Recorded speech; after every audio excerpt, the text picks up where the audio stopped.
tentang hari ini, semua tentang suara kita, semua untuk yang lebih baik. Temukan informasi terpercaya, bagian aspirasi kita semua. Topik hangat hari ini, solusi bersama, suguhan kita di tanggapan publik.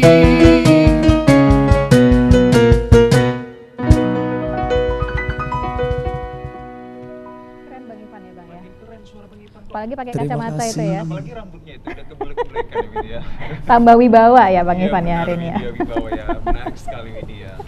Wid ini loh, Wid, aku ada yang mau bilang sama Widya loh. Apa Tadi itu? aku kan Wid ini belanja ke salah satu supermarket yang depannya ada jual gorengan. Jadi aku beli lah, kasih 5.000, dikasihnya aku 2 gorengan. Aku bilang, Pak ini kenapa gorengannya kok 2? Kata, iya sekarang gorengan saya ini udah VVIP katanya. Majam pikiran aku Ngeri kayak udah kali ya. pejabat negara gitu. Udahlah bentuknya kecil ataupun kapasitas gorengannya kecil. Kenapa Pak? Iya tahu deh katanya. Aku bingung kali beli minyak goreng ini pakai peduli lindungi, entah apa itu katanya gitu. Bingung aku jadinya Widya, Bingung belinya ya. 5.000. Oke. Abang pun kenapa beli gorengan? Belinya rebus-rebus aja udah Bang. Iya benar ya. Lebih sehat Bang. Benar ya. Benar, Tapi emang kalau Widya. ngomongin soal minyak goreng ya Bang, ini udah ada sistem baru dari pemerintah, tapi memang saat ini sedang disosialisasikan bahwasannya mungkin ini bisa jadi solusi juga untuk para pedagang gorengan ya Bang ya, Oh, untuk boleh. membeli minyak goreng curah ya dengan aplikasi Peduli Lindungi. Benar Ataupun sekali, kalau Widya. misalnya nggak ada aplikasi Peduli Lindungi bisa pakai KTP Bang. Benar sekali. Tapi kayaknya ada hal-hal yang negatif juga akan berdampak. Mungkin nanti kita akan bicarakan. Perlu juga kita informasikan ke pemirsa bahwa pemberlakuan pembelian terhadap minyak goreng menggunakan Peduli Aplikasi Lindungi ini menimbulkan pro dan kontra di tengah masyarakat, khususnya kaum ibu-ibu ataupun emak-emak yang konon karenanya udah meresahkan kehidupan mereka karena naiknya harga dan juga sulitnya untuk mengakses ataupun mendapatkan perolehan minyak goreng tersebut. Otomatis hal tersebut menimbulkan spekulasi yang berdampak seperti social injustice ataupun social inequality di tengah-tengah kehidupan masyarakat kita. Nah, untuk itu Widya dan juga pemirsa, mungkin kita harus paham benar sebenarnya penggunaan aplikasi ini. Mungkin hal positifnya adalah makin update terkait teknologi, benar ya Widya? Betul. Apalagi mungkin, tapi kita juga perlu ini ya, sosialisasi juga kembali lagi kepada baik itu ke pedagang ataupun juga kepada masyarakat. Apa sih sebenarnya kalau kita ngomong soal plus minusnya ya Bang Azril, kita harus cari tahu juga nih sebenarnya poin plusnya apa dari pembelian minyak goreng Benar, dengan pasti menggunakan dong. aplikasi Peduli Lindungi Benar. gitu. Jadi Apapun kita jangan mikir ceritanya, negatif aja dong. pemerintah melakukan sesuatu kebijakan itu yang terkhususnya Ya. pada pemberlakuannya ini adalah 11 Juli 2022 mendatang ini akan berdampak positif juga terhadap Iya, kehidupan betul kita. Mungkin sekali. terorganisir ya Wid, Betul, terhadap betul. pembelian minyak curah karena kan Betul. sebelum-sebelumnya banyak kasus Widya. Iya, jadi biar ketersediaannya terjamin dan harganya juga terkontrol Benar, oleh pemerintah Widya. gitu ya. Ada siapa aja sih narasumber kita Bang Baiklah Azril? Widya, kalau kita berdua terus berdiskusi ini, kita mungkin hanya sebatas opini dan perspektif Ya. kita. Langsung kita hadirkan ke tengah-tengah ke masyarakat ataupun pemirsa yang di rumah untuk berdiskusi dengan tema kami, plus minus beli minyak goreng curah memakai Peduli Lindungi. Untuk itu kami hadirkan pemirsa kedua narasumber saya, dan juga di sebelah kiri saya ini orang yang ganteng dan pasti berintelektual untuk membahas tema kita ini adalah Bapak Barita Sihite SOS MAP selaku Kabid Perdagangan Dalam Negeri Disperindaxu. Halo Pak, selamat sore. Assalamualaikum, apa kabar Anda Pak hari ini? Alhamdulillah. Assalamualaikum warahmatullahi wabarakatuh. Selamat sore Waalaikumsalam pemirsa warahmatullahi TVRI Sumatera Utara dimanapun berada. Kabarnya sehat hari ini ya, Pak? Alhamdulillah sehat. Baik, Sehat Widya. semangat ya Pak Iya. Azril ya. Sekali. Siap. Suaranya Wid ya. Iya, oke. Kalau di sebelah Widya, Bang Azril ini sebenarnya udah sering nih datang ke TVRI ya. Sudah malang melintang artinya. Sudah Wid. malang melintang juga. Ini adalah Bapak Sohibul Ansor selaku sosiolog yang akan berdiskusi juga dengan kita hari ini. Selamat sore Pak Sohibul. Assalamualaikum warahmatullahi wabarakatuh. Waalaikumsalam. Pak gimana nih Pak? Minyak goreng Ya. curah. Ya. Langsung Pakai ya Wid ya. aplikasi nggak? Tapi mungkin Bang Azril dulu silakan. Oke, Monggo, nah itu Mas. pemirsa kami undang Anda untuk bisa berpartisipasi. Mungkin kehadiran kami juga menjadi bahan solusi ataupun jawaban Anda terkait susahnya minyak goreng ini dengan Peduli Aplikasi Lindungi ini di 0614146353. Kami tunggu kehadiran Anda 1 jam ke depan pemirsa. Kami sangat menunggu kehadiran Anda untuk menjawab spekulasi-spekulasi yang beredar di tengah-tengah masyarakat terkait pemahaman Peduli Aplikasi Lindungi ini untuk memperoleh minyak goreng curah. Saya ingin langsung bertanya kepada Pak Disperindaxunya ini, yaitu pada Kabid Perdagangan Dalam Negeri Disperindaxu, Bapak Sihite. Pak, ini ada kategori plus minus dalam peduli aplikasi lindungi untuk memperoleh minyak goreng. Boleh diinformasikan pada masyarakat, Pak, apa plus dan minusnya ini, Pak? Baik, sebenarnya sebelum kami menjawab pertanyaan tadi soal plus minusnya, ini kita apa dulu, mundur ke belakang dulu. Boleh, silakan. Iya, mundur ke belakang tapi untuk maju ke depan. Asik. Iya, jadi ini soal minyak goreng ini kalau kita cermati, kita lihat ini kan sudah beberapa waktu ini dari akhir bulan tahun 2021 sampai kemarin di bulan Mei 2022. Artinya cara mekanisme untuk pendistribusian minyak goreng ini mulai dari pabrik, produsen sampai ke konsumen sudah beberapa kali ada caranya. Tetapi sampai yang diharapkan pemerintah untuk harga yang telah ditetapkan itu tidak tercapai di tingkat ke masyarakat. Iya, jadi kalau kita kembali seperti yang saya sampaikan tadi ke belakang, itu model yang pertama dulu itu pakai dari produsen, distributor. Distributor ini bisa berapa tingkatan? Distributor pertama, kedua, ketiga, baru ke pengecer. Iya, jadi begitu panjangnya mata rantai distribusi ini mengakibatkan harga yang sudah ditentukan pemerintah itu 14.000 per liter atau 15.500 per kilogram itu tidak tercapai di masyarakat. Itu berarti harga eceran tertingginya, iya, Pak, ya? Harga eceran tertinggi. Ya, itulah kalau kita lihat kronologisnya ke belakang. Benar. Artinya dengan cara yang sudah dilakukan itu, harga yang ditetapkan pemerintah itu, masyarakat tidak mendapatkan harga yang sesuai. Benar sekali. Iya, jadi kembali ke pertanyaan Adinda tadi soal model plus minus yang sekarang nanti secara sosiologisnya ada Pak Doktor ini nanti ininya. Jadi kalau kita lihat sekarang kita dengan aplikasi ini memang di satu sisi pasti bagus. Cuman yang jadi persoalan ini kesiapan, bagaimana kita mengedukasi masyarakat supaya siap dan bisa menerima sistem ini. Itunya yang perlu kita sampaikan masyarakat. Jadi ini soal mekanisme sudah disusun itunya. Artinya masyarakat atau penjual, pengecer itu sekarang sudah dibuka cara untuk mendaftar ke Kementerian Perdagangan supaya bisa terlibat. Jadi mereka nanti bisa dikasih persyaratan-persyaratan secara teknisnya. Tapi itu nggak usah kita bahas di sini. Yang jelas nanti masyarakat akan diberikan kebebasan dengan membuka link barcode yang ada di Peduli Lindungi. Lindungi kesehatan itu disiapkan pemerintah setempat atau pedagang yang langsung, Pak, untuk mempersiapkan? Kalau untuk pedagangnya mereka dikasih aplikasi nanti itunya. Jadi mereka sudah siap, cuman kita nanti masyarakat itu harus pakai aplikasi itu untuk membelinya. Sebagai pelakunya, jadi ini nanti akan bisa pemerintah tahu sebenarnya di mana besarannya, seberapa yang udah diserap pasar. Mungkin itu jawabannya, Dinda. Oke, baik. Tapi selain menggunakan aplikasi Peduli Lindungi juga bisa dengan menggunakan NIK ya, Pak Sihite ya? Iya, jadi ini untuk tahap pertama ini kita kan ada dua alternatif. Artinya secara nanti langsung mungkin pasti ada kendala.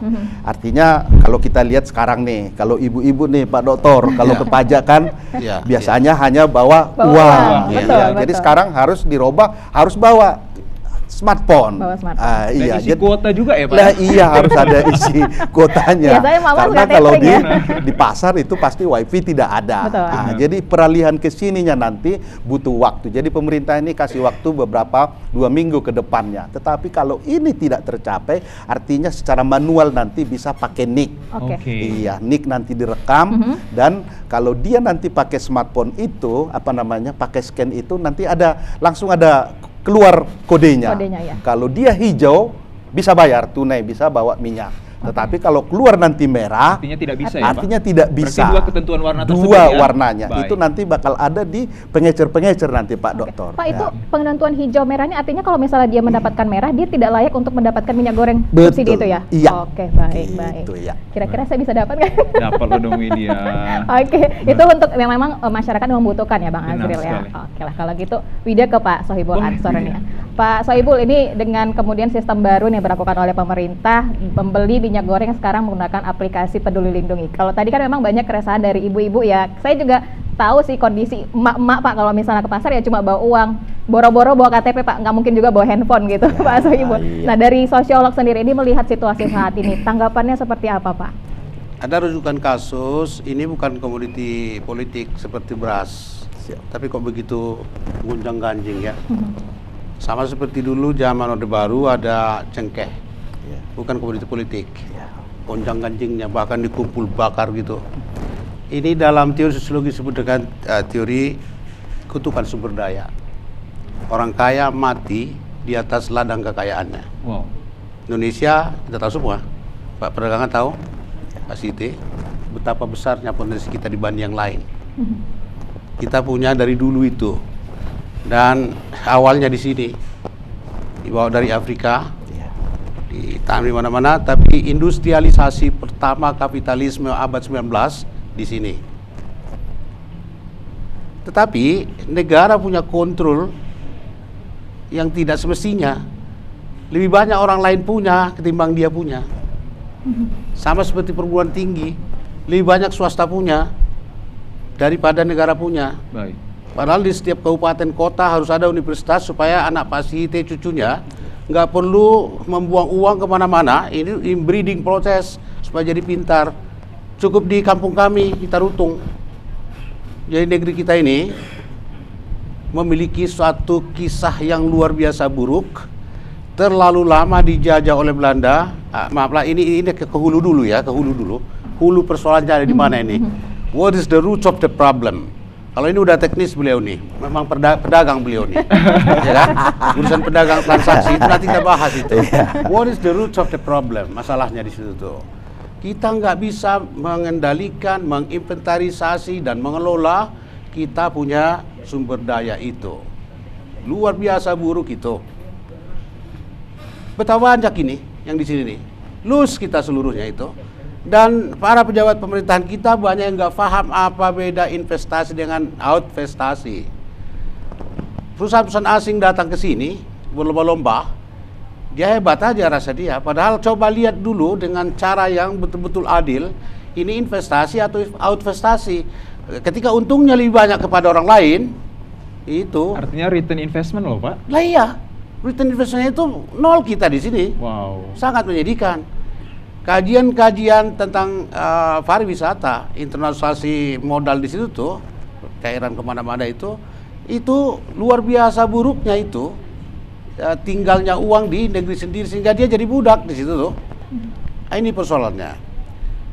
Mengenai minyak curah, negeri ini sudah give up tahun 21. Ini udah tengah tahun, nggak ada progres. Mau bikin apa? Saya nggak memiliki prasangka buruk. Nggak akan ada apa-apa karena hulu, tengah, hilir persoalan. Mereka hanya mampu mempersoalkan hilir. Ini hilir. Yes. Ini sangat hilir. Dan beliau nggak boleh saya salahkan. Jangan melihat sebelah mata sama beliau nih. Beliau ini harus oke, yes Pak, harus begitu. Nggak boleh tidak. Ini kan dunia formulir. Formulir yang begitu itulah yang dijalankan oleh beliau nih. Negara tidak mampu mengenali masalah sehingga induknya nggak tahu, dibikinlah macam-macam. Bayangkan sampai menterinya pun udah dipecat. Ya, saya tidak tahu itu apakah dia bisa masuk besok ke KPK, penjara sebagainya, dan berapa orang lagi yang harus diambil. Kalau melihat bobot masalah ini, itu ratusan itu, dan tidak hanya level-level menteri harus masuk ini semua. Berarti artinya kasus ini tidak terorganisasi dengan baik Pak? Kasus ini diorganisir secara baik oleh oligarki luar biasa, dan pengendalinya belum tentu ada di sini. Nah itu dia, negara tidak mampu mengenali induk masalah atau pura-pura tidak mau mengenali induk masalah, the root of the problem. Lebih bagus dia kolaborasi dengan ini semua, maka terapinya pun terapi kolaborasi. Benar. Maka mana ada pengaruhnya itu? Nggak akan ada pengaruh untuk perbaikan tata niaga. Enggak itu. Jadi menurut Anda sistem yang sekarang dicoba diberlakukan ke masyarakat kurang pas? Ya pasti kita harus menjalankan itu. Mau tidak mau Tapi ya saya Pak? harus tertawa Tidak melihat mau. itu. Oke, baik. Baik. Masa bisnis seperti itu harus pakai KTP? Jangan-jangan ini dugaan politik yang buruk ya. itu akan digunakanlah nanti untuk pemilu dan macam-macam data-data seperti itu, Karena sudah pengendalian orang terekam ya Pak ya? di tengah Indonesia yang masih begitu buruk soal integritas pemilunya. Baik. Lihat itu menterinya masuk penjara, di KPK ditangkap gara-gara distribusi bansos-bansos. Bansos itu buat orang yang mau mati, dimakannya juga. Apalagi yang beginian. Di tengah buruknya sistem kita sekarang, seseorang seperti saya harus diperkenankan curiga. Jadi sekali lagi, negara tidak mampu mengenali the roots of the problem, maka yang dibuatnya adalah cabang-cabang persoalan, ranting-ranting persoalan. Orang yang tidak punya literasi, dia yes, Oke-oke kita ikut kata dia. Tapi saya tegaskan, tidak akan menyelesaikan masalah. Tawaran saya adalah, ayo Pak Jokowi, Duduk kita bersama. kenal masalah. Kendalikan barangmu itu mana? Indonesia. Kendalikan orangmu itu siapa? Menteri-menteri. Jangan Luhut aja yang menguasai persoalan ini. Dan itu bertentangan dengan undang-undang kementerian. Baik Pak. Dan itu bukan ucapan Pak Site, nggak ada kaitannya dengan Pak Site. Jangan pula nanti Pak Site dipersulit di sini. Saya Sohibul Ansosrega yang berkata itu. Tapi Pak Bukan Sohibul, begini. boleh juga mungkin diajak, ini kan memang sudah dikeluarkan oleh pemerintah, sekarang sudah sosialisasi. Pak Site aja sebagai, kita katakan sebagai pelaksana tugas begitu ya, Ya. untuk kemudian mengajak masyarakat mensosialisasikan bahwasannya ini memang sudah peraturan dari pemerintah gitu. Boleh lah Pak diajak juga masyarakat, ikuti juga nih sistem yang baru. Karena memang mau Nggak tidak ada mau kan pilihan diterima. rakyat. Di rumah saya pun perlu minyak goreng. Pohon kelapa kami yang dulu tempat sumber kami mengambil itu sudah nggak ada lagi. Oke. Karena itu kan substitusi pergantiannya itu dulu lama juga itu. Dari warnanya pun kita tahu Pak Site ya. Iya. Kita masih menikmati minyak makan dari kelapa. Kelapa, ya. Ada kendala budaya Iya. untuk men-switch itu dulu karena warna berbeda, rasa berbeda. Tapi sekarang kami sudah konsumen dari minyak goreng sawit. Sawit. Kelapa kami udah nggak ada lagi. Tidak boleh tidak, harus saya ikut sama Pak apa ini. Tapi itu nggak menghalangin saya untuk memberi kritik. Oke, Baik. baik. Nah, Siap. Rakyat juga harus begitu. Apa ada pilihan lain rakyat? Ada pilihan rakyat? Kalau ada pilihan rakyat, ayo kita bikin, kan gitu dia. Nggak ada. Oke. Ini bukan sistem yang bagus. Berarti harus yang namanya adanya sosialisasi nantinya. Iya, oke, baik. Otomatis itu Kritik pemirsa di rumah untuk mengetahui bahwa penerapan pemberlakuan pembelian minyak goreng ini yang akan diberlakukan pada 11 Juni 2022 mendatang ini pastinya akan menuai pro dan kontra di tengah kehidupan masyarakat, khususnya seperti saya bilang tadi adalah emak-emak, karena pada dasarnya akan menimbulkan spekulasi seperti social injustice ataupun social inequality. Lantas sosialisasi apa yang harus diterapkan pemerintah khususnya kepada kaum emak-emak dan UMKM jajanan gorengan ini? Dari Pak Sihite, untuk melihat sosialisasinya ini seperti apa sebenarnya penerapannya Pak? Itu. Jadi sebelum juga saya jawab, saya kasih background dulu. Iya. Ini untuk hari ini harga minyak goreng kami update ini Pak setiap hari. Harga minyak goreng di seluruh kabupaten kota di Sumatera Utara. Harga tertinggi terendah itu ada di Kota Tanjung Balai. Itu dengan harga 13.500 per liter. Ini di bawah harga head pemerintah. tertinggi. Iya. Dan tertinggi di Nias, Kabupaten Nias. Itu dengan harga 18.000 per liter.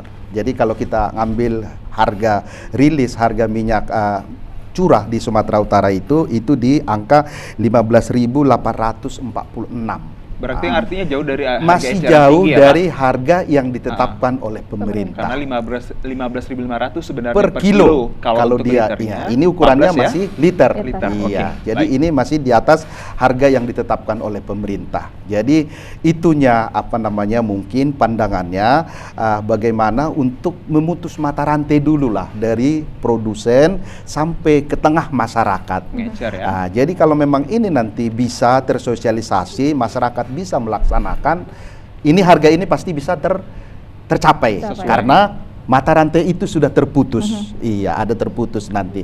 Tetapi ini peralihan ini yang perlu bagaimana masyarakat bisa untuk mengikuti.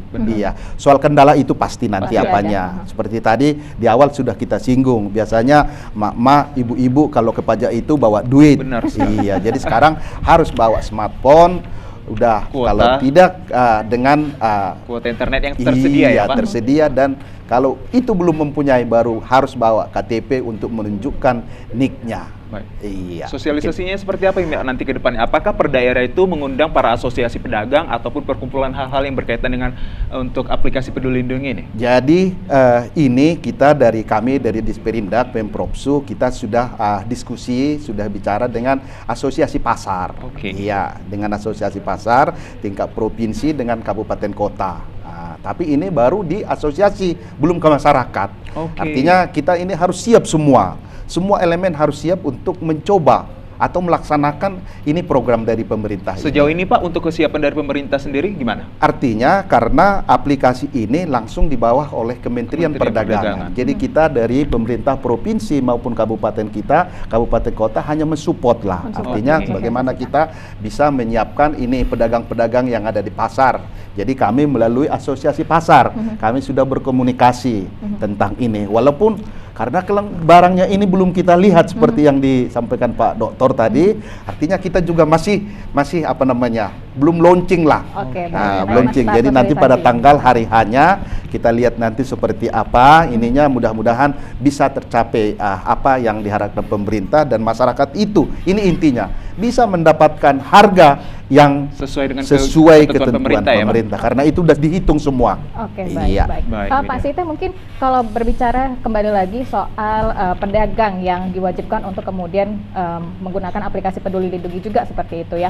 Apakah kemudian semua pedagang ini diwajibkan memang untuk menggunakan aplikasi Peduli Lindungi juga pada saat bertransaksi dengan masyarakat begitu? Atau terserah pedagang mau ikut berpartisipasi menggunakan sistem baru, boleh atau tidaknya itu seperti apa? Baik Widya, kayaknya jawabannya nanti Oke, kita rahasia jeda ya. dulu karena rahasia Bisa aja untuk ya. Peduli Lindungi ini Iya. masih banyak spekulasi. Oke, baik. Kita tunggu nanti jawaban dari di Pak luarnya Site. ini. Otomatis kita kasih dulu hiburan kepada Pak kedua Saiful dan Pak narasumber ini Site. ya. Biar nggak tegang kali. Benar sekali dan juga pemirsa ingin juga mendengar suara emas dari Bang Ivan. Silahkan Bang Ivan.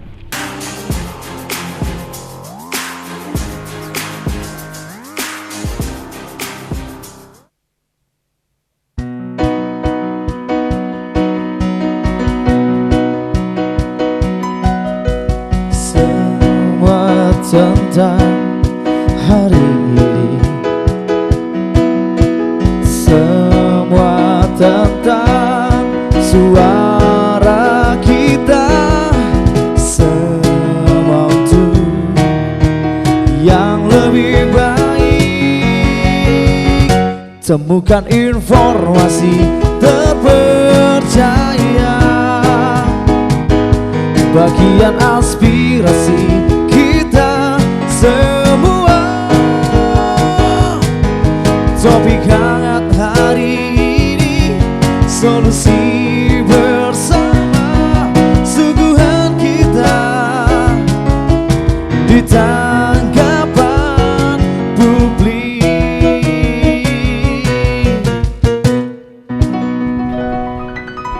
Baik sekali memang suara Bang Ivan ini tadi udah enak suaranya makin Mungkin habis makan gorengan juga kali ya. Enggak juga mungkin ya Widya. Ini udah jeda Widya, mungkin tadi berkelanjutannya seperti baik. apa ini? Oke, kita balik lagi ke Pak Site ya. Ini Pak, apakah sistem pembelian minyak goreng yang baru ini, sistem pembelian minyak goreng curah dengan menggunakan aplikasi ini diwajibkan bagi pedagang untuk ikut serta begitu berpartisipasi atau bebas Pak sebenarnya? Jadi begini Mbak Widya, jadi ini pelaku usaha yang mau terlibat ini ada persyaratan-persyaratan. Oke, ada persyaratan juga. Jadi mereka mengajukan ke Kementerian Perdagangan, ya melalui online-nya ini sebenarnya. Gampangnya untuk ininya, kalau memang sudah melek ini teknologi. Iya. Benar. Iya, jadi tidak nanti semua penjual minyak goreng itu kalau dia tidak mengajukan, otomatis dia tidak bisa ikut untuk menjual Minyak goreng curah minyak tadi. goreng melalui aplikasi ini. Karena Oke. tidak terregister ya Pak ya? Jadi yang terregisternya nanti yang mengajukan ada persyaratan-persyaratan yang harus dipenuhinya. Ada NIB-nya nanti, nomor induk berusahanya dan yang lain-lainnya.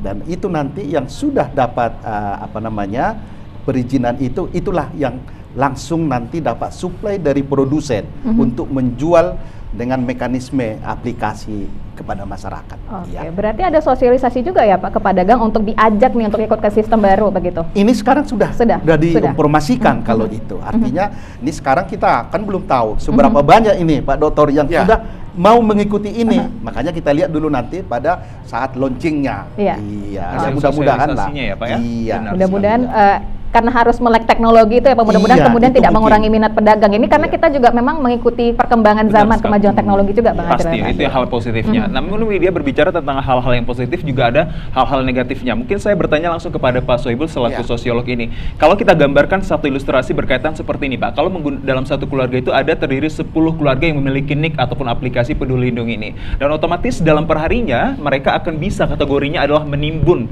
untuk lebih dari 10 liter untuk perharinya. Sedangkan tetangganya hanya memiliki 2 NIK yang artinya baru nikah. Otomatis menimbulkan namanya social injustice. Seperti apa dari sosiolog melihat dampak kehidupannya yang sangat berpengaruh ini Pak? Mudah-mudahan sistem sudah memperhitungkan hal-hal begitu. Tapi saya tertarik sampai 3 kali beliau ini mengucapkan social injustice, social inequality. Karena saya Pak Itu- ingin itu- sekali untuk Ya. biasa standing in front of a lot of societies. Gini ya. Jangan-jangan bukan Indonesia yang mengendalikan persoalan ini. Wow, kenapa seperti itu Pak? Ya, tata niaga kita itu kan berapa persen lah pengaruh kita untuk penentuan tata niaga. Apalagi sawit ini dari dulu kita tahu itu. Yang punya kebun-kebun juga. Di sini kalau saya nggak salah entah 25-35% itu milik asing. Yes. Nah, lalu kemudian land grab sedang berlangsung sekarang. Apa land grab itu? Perampasan tanah Pemberantasan. di mana-mana oleh negara-negara tertentu atas nama isu food security. Tapi itu hanya isu aja. Dia mau mengendalikan. Indonesia sebetulnya sangat bisa melawan itu. Kenapa? Tahun 1500-an itu penjajah asing datang ke sini, Portugis, penjajah kita berkelahi, kita di Ternate Teludi itu. Itu alasannya apa? Dia mau kaya raya dari sini, dari sumber daya nabati dan macam-macam kita. Jadi kita orang kaya nih, Indonesia nih, nggak mampu memanage itu, memimpin itu, sehingga jadi begini terus. Mestinya sekarang tambah apa nih? 30 Juni 2022 Indonesia adalah negara paling kuat pengendali politik pangan dunia. Adik Dengan kuasa dong potensinya mungkin itu. Pak. Jadi adik kuasa seperti itu. Harusnya begitu dengan potensi dia itu. Wow. Ini berbagai produk-produk dibawa dari luar, santan diimpor dari tahun berapa saya lupa, bukan data sekarang ya. Dari Prancis. Setahu kita Prancis itu industri maju sepak bola. Justru dia yang mengimpor apa ke sini nih?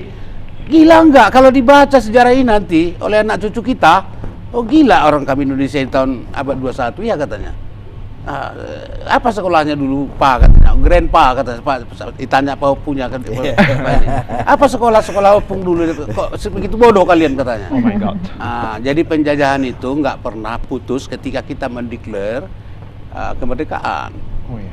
Sebuah negara yang terlalu lama dijajah oleh bangsa asing, mindsetnya itu inlanderitas. Oke. Cita-cita besar orang-orangnya menggantikan posisi dari kolonial itu. Paling tinggi perannya adalah menjadi komprador. Komprador itu apa? Agen-agen. Hanya bermain pada margin itu. Dan dia sudah merasa pahlawan. Wow. Dan di Indonesia itu ditokoh-tokohkan yang begituan manusianya. Itu pertama. Terlalu lama dijajah oleh bangsa asing sehingga mindsetnya itu luar biasa buruk, terjajah, cita-cita besarnya hanya menjadi pengganti kolonial dan kemudian dia paling tinggi perannya itu menjadi komprador. Karena juga kita sebagai lahan produksi sawit yang terbesar juga ya Saya Pak sudah ya? kemukakan tadi Iya. data itu. Yang kedua bahwa tidak mampu keluar dari dikte asing. Tak mampu. Regulasi apa semua itu ditentukan oleh asing. Lihat itu Undang-Undang Cipta Kerja. Ini bukan kemauan rakyat Indonesia. Walaupun yang memutuskannya itu wakil rakyat Indonesia. Bukti dibawa ke Mahkamah Konstitusi, down. Habis itu. Dan DPR nggak merasa malu itu. Biar aja bikin sekarang, besok di judicial review, bikin lagi, bikin gitu-gitu. Berarti yang kita kaitkan dengan tema kita ini tidak adanya keberpihakan yang kategori konsisten terhadap masyarakat ya Pak ya? Kita mau membongkar hulu persoalan itu, soal tata niaga teknis seperti tadi itu menurut saya ya silakanlah diatur, tapi bukan itu intinya. Mau dibikin pun itu di masyarakat kan 1-2 bulan ini, bukan itu solusinya, nggak akan ada perubahan. Oke. Tahu nggak bahwa kita sudah aplikasi kemana-mana, ke luar negeri itu ngambil barang juga. Yang ini lain ceritanya. Aplikasi juga, tapi aplikasi lain ini. Aneh ini. Ya kan? Macam ketakutan kita membeli kebutuhan kita sendiri itu. Nanti bergerak lagi komoditas lain. Beras pun harus pakai, bisa-bisa aja kan? Bisa Pertalite aja. sudah, Pak? Karena pemerintah nggak mampu dan dia udah tunjukkan. Contoh inilah minyak ini. Tahun 2021 udah banyak kasus kebijakan berapa 257 item yang dibuat oleh menteri lama itu. Sekarang ganti menterinya. Zulkifli Hasan sebagai menteri, aku serahkan ini kepada Luhut. Urusan ini katanya. Gila apa? Jadi something wrong di sini, anomali di sini. Yes. Jadi jangan usah dituntut Pak Sihite. Sihite ini nggak salah. Jangan dituduh-tuduh dia. Harus jalankannya itu. Di dalam hatinya, dia kan orang Batak nih. Di dalam hatinya, dak tohoon. Tapi harus jalankannya. Begitu. Jadi itu yang kedua tadi. Terlalu lama didikte, terlalu jauh. Kemudian tidak bisa melepaskan diri dari dikte-dikte asing. Pembahasannya harus seperti itu. Kalau ini nggak menyelesaikan, saya ingin mencerahkan rakyat itu. Ya, pembahasannya harus model begini. Nah, di balik peristiwa ada apa? Kan gitu ya. Itu tuh yang benar itu. Nah, kemudian terlalu lama didikte oleh bangsa asing. Bangsa asing itu bisa corporate, bisa apa? Bisa negara gitu tuh. Nah, kita punya sumber daya dikuasai asing. Luar biasa hingga hari ini. Dan kita merasa hebat itu. Nah, kemudian sumber daya dan distribusi yang dikontrol oleh segelintir orang yang menyebabkan disparity. Tahu kan disparity? Luar biasa itu. 1% menguasai 95% aset. Dan di dalam demokrasi yang sejati yang diimpor dari Amerika, this is never mind. Wow, great. Ya, jadi kita pun betul-betul tangan di situ. Benar sekali. Keluhan ini sekarang luar biasa. Saya ingin ingatkan, obedience, kepatuhan rakyat untuk Indonesia sangat baik. Nggak ada bakat-bakat menantang Jokowi di sini, menantang Luhut, enggak. Tapi bolak-balik irrationality ditawarkan kepada dia, dan kemudian ada penderitaan yang terus-menerus, ada perasaan keterampasan. Jangan ada satu biji korek api yang muncul, itu akan memicu civil atau social disobedience.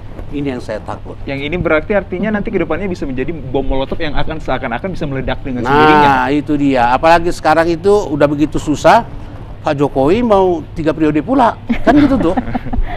Beliau selalu bilang memang saya tegak lurus konstitusi gitu. Nah, konstitusinya nanti dirubah, dia tegak lurus ke situ juga. Kan gitu dia. Jadi maksud saya ini pembahasan tidak bisa mendapatkan clearance jika hanya membahas formulir beliau ini. Secara teknikal ya. Apa di balik itu kita harus menuntun rakyat untuk memahami ini. Apakah ini menggara-garai? Enggak, mencerdaskan. Tugas mencerdaskan rakyat itu dinukilkan di dalam konstitusi kita, pembukaan Undang-Undang Dasar 45. Jangan ada yang mendinai itu, yang menolak itu. Cerdaskan kehidupan bangsa. Majukan kesejahteraan umum, lindungi, bebaskan mereka dari penjajahan. 5 poin di situ tuh. Dan dalam keadaan begitu, Anda tak boleh diam diri melihat penyiksaan atau dehumanisasi di tempat lain itu. Jadi inti persoalan kita ada di situ. Pengemban tugas pemerintahan jauh angan-angannya. Muncullah social injustice dan social inequality. Itu masalah yang luar biasa yang seolah-olah diabadikan oleh pemerintahan yang sekarang. Karena ini, lihat ini contohnya. Ini nggak berhubungan dengan social injustice dan social inequality. Dia memelihara para taipan itu. Baik, Pak. Induknya di Taipan, tangkap itu. You punya KPK, you punya Jaksa Agung, you punya TNI Polri. Bariskan itu semua. Mana sih? Selamatkan rakyat. Itu Pak. Oke, baik. Pak Saiful memang selalu berapi-api loh Bang Azril. Apa berapi-api itu? Ya. Salah satu semangatnya luar biasa perspektif Bapak ini adalah membuka untuk keberpihakan masyarakat ya, itu tetap harus didirikan. Iya, dan memang pemerintah jangan hanya menyelesaikan masalah di hilirnya saja begitu Pak. Di hulunya juga itu yang paling utama. Hulu yang utama ngikut di hilir. Betul sekali. Oke, baik. Pak Sihite, saya ke Pak Sihite kembali. Kalau tadi melihat dari contoh yang diberikan Bang Azril, ini bisa aja dalam satu rumah terdapat 10 orang anggota keluarga. Benar. Ada satu rumah lagi terdapat 2 orang anggota keluarga begitu. Ini kita tidak ingin berpikir yang macam-macam sebenarnya begitu Pak, tapi kemungkinan untuk terjadi penyelewengan kan bisa saja dengan menggunakan aplikasi ini. Nah, pengawasannya nanti bakal seperti apa dari Disperindak Pak Sihite? Baik Mbak Widya. Jadi tadi pertanyaannya ini soal niat dulu ini. Apapun itu dibuat regulasi aplikasi, kalau niatnya memang untuk Salah, yang ya? tidak benar, pasti ada ininya. Jadi kalau kita melihat dari aplikasi yang ada sekarang lah, Peduli Lindungi, itu kan apa, komplit di situ. Artinya di situ ada alamat, ada satu apa namanya, Terdaftar rumah. identitas lah ya, Pak, ya? Iya, artinya itu ada tadi tanda merah kuning. Yes. Iya, jadi begitu direkam nanti apa namanya barcode-nya, misalnya saya, terus anak saya lagi masuk, itu mungkin warna merah lah nanti yang keluar karena mungkin alamat yang sama. Oke, Tapi Pak, baik. dia kan hanya berdasarkan dari NIK, bukan berdasarkan dari nomor KK tersebut. Betul, pasti ada kaitannya Pak. Yakin kita, tapi karena ini baru perdana tadi, mari kita lihat dulu. Kita Oke, dukung baik. dulu ini ke masyarakat. Masukkan lagi tadi itu, masukkan lagi. Iya, itu masukan untuk ininya. Tapi yang intinya tadi, apapun itu yang dibuat, kalau niatnya nggak benar, pasti ada aja jalan untuk hal-hal yang tidak benar. Oke, itu kan dengan Iya. menggunakan aplikasi. Pilihan lain adalah dengan menggunakan kartu tanda penduduk dengan KTP. Iya. Nah, ini sebenarnya yang saya pikir mungkin lebih rawan juga Pak untuk terjadi penyelewengan. Bahkan kemarin kabarnya kalau dari Pak Luhut ya saya baca, kalau untuk meminjam KTP orang lain untuk kemudian membeli minyak goreng itu juga diperbolehkan. Ini kan nanti bakal lebih mudah lagi begitu Pak terjadi penyelewengan. Penimbunan ya, Wid ya? Iya, penyelewengan dan kemudian menyebabkan penimbunan. Kalau saya melihat seperti apa yang disampaikan Pak Dokter tadi, Bang Sohibul, artinya program ini niatnya yang baik. Oke. Iya, kita niatnya yang baik. Kita coba masyarakat dulu untuk terlibat semua supaya apa? Tadi intinya itu, masyarakat atau pedagang-pedagang yang UMKM yang kecil supaya tidak mandek usahanya gara-gara harga minyak goreng yang tinggi. Seperti yang tadi udah saya utarakan, itu harga minyak goreng curah itu ada di kabupaten kita masih sangat tinggi, di angka 18.000. Berarti ada berapa itu selisihnya dari yang disampaikan Sekitar pemerintah. 2.500. Iya. Dari nanti sambil berjalan pasti ada evaluasi dari program ini minyak curah untuk rakyat ini. Iya, Oke, seperti baik, itu. Oke. Memang Baik. balik lagi ke niatnya tadi Bang Azra. Tapi Iya. mudah-mudahan masyarakat tidak seperti itu ya Pak Iya. Site ya. Oke. Benar sekali ya. Lantas Pak, saya mau ke Pak Site lagi. Ini untuk pemberlakuan ataupun penerapan dalam pengguna aplikasi Lindung ini, otomatis nanti keberpihakannya juga mengarah kepada masyarakat yang selaku pelaku UMKM jajanan gorengan. Otomatis dalam satu NIK itu 10 kg per harinya akan mereka mengurangi pasokan ataupun kategori kapasitas untuk penjualannya tersebut. Bukankah ada ibaratnya satu kegiatan ataupun strategi untuk bisa pada pedagang itu diberikan kelebihan gitu Pak, agar tetap mereka memasak dengan jumlah yang sedianya? Oke, mungkin ada syarat khusus untuk Iya. pedagang besar gitu Pak Jadi Site. ini kalau kita misalnya hitung kebutuhan, kalau itu untuk kebutuhan rumah tangga, mungkin yang 10 liter itu Cukup ya? tidak habis. Tidak habis, Artinya 10 liter itu udah dihitung untuk kebutuhan pedagang-pedagang kecil untuk satu hari. Untuk satu hari. Iya. Kalau kita di rumah tangga mungkin 1/4 kilonya Pak Ya, Dokter yang betul. dibutuhkan. Nah, seperti itulah. Jadi itu 10 liter itu per hari adalah kebutuhan daripada ini usaha-usaha kecil dari masyarakat kecil, UMKM yang punya usaha jajanan, gorengan, macam-macam. Iya. Berarti udah ada bentuk suatu penelitian gitu Pak, yang artinya 10 kilo udah cukup nih untuk jajanan gorengan gitu. Pasti sudah ada untuk arahnya Oke. supaya itu ditetapkan maksimalnya 10 liter. Oke, Baik, 10 liter sekali. itu udah mencakup untuk semua, untuk kebutuhan Iya. rumah tangga ataupun juga untuk usaha begitu ya Pak Site ya. Oke, Pak Sohibul, ini kalau berbicara soal kemudian dengan menggunakan aplikasi untuk kita berbelanja beli minyak goreng. Sekarang kan yang terbaru juga membeli bensin begitu ya Pak Sohibul. Ini Anda melihatnya seperti apa sih sekarang, semuanya sepertinya memang serba aplikasi. Ini sudah cocok tidak untuk diterapkan untuk masyarakat kita? Sebetulnya cocok aja, tergantung filosofinya. Mau semua pun harus diaplikasikan, boleh beli sepatu, aplikasi, silakan aja. Apa maunya pemerintah? Kan motif dibalik ini yang belum jelas. Sebenarnya saya bukan itu terapinya. Tangkap itu pemainnya. Masa negara nggak tahu siapa pemainnya? Betul nggak? Nanti jangan-jangan mohon maaf, ke toilet juga pakai aplikasi. Nah itu dia. Jadi makin aneh negeri ini. Kita mau kemana arahnya ini? Filosofinya nggak jelas, nggak benar. Harus itu kita kritik. Komoditi apa lagi nanti yang mau diapakan begitu? Di aplikasi. Jadi kita mau dikontrol seperti apa? Wah, ditakut-takuti itu apa nih? Wah, memiliki uang pun harus sekian-sekian. Nanti bisa begitu loh. Who knows? Ini sekarang ini luar biasa pertanyaan-pertanyaan kita kepada pandangan-pandangan. Karena banyak kali yang nggak jelas, tak bisa dijelaskan kenapa rakyat menderita betul. Kita melimpah ruah, kok nggak dapat barangnya? Apa yang salah itu? Ya kan? Itu Madura itu melimpah kali garamnya, kok diimpor lagi dari luar. Apa? Antara satu kementerian dan kementerian lain kelahi soal data, dibiarkan atau cemana itu? Baik. Indonesia ini penduduknya besar sekali. Di ASEAN itu seluruhnya Indonesia. 40% penduduknya ada di sini. Banggalah dengan itu. Berdirilah sebagai negara besar. Jangan negara yang di follower begitu rupa. Harus menjadi pembuka paradigma. Komandannya di lapangan. Lemah kita begini nih, jadi korban melulu. Ini memang pasar. Enggak betul-betul kita tata seperti dulu Pak Harto itu. Dia akan ada tahapannya. Pertanian kayak alat-alat industri yang menopang pertanian.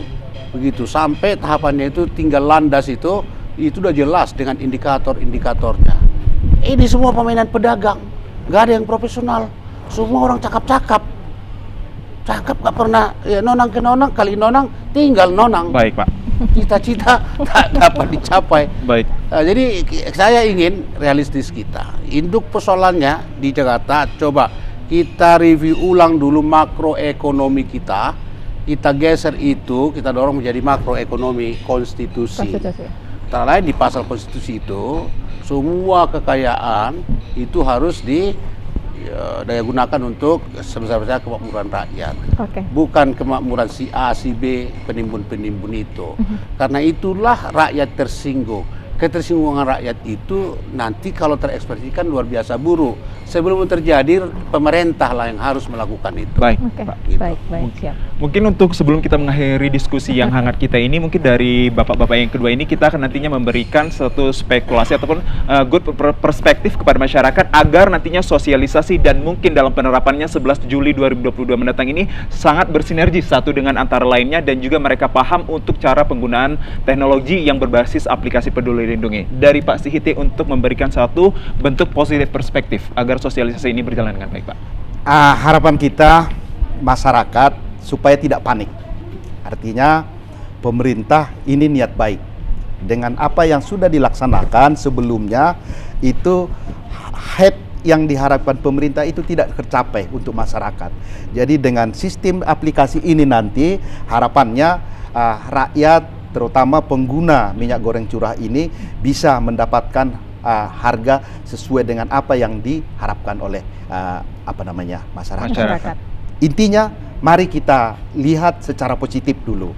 Ini apapun ininya ceritanya pasti ada kekurangan. Tapi sembari nanti berjalan nanti pemerintah akan hadir untuk melakukan perbaikan-perbaikan baik itu di sistem dan segalanya maupun manajemennya. Melek ada teknologi juga ya, Wid, ya? Oke, baik. Pak Sohibul, terakhir tanggapannya Pak. Ultimatum saya kepada pemerintah, selesaikan ini anomali, mudah-mudahan tidak terlalu lama kembali ke dunia normal.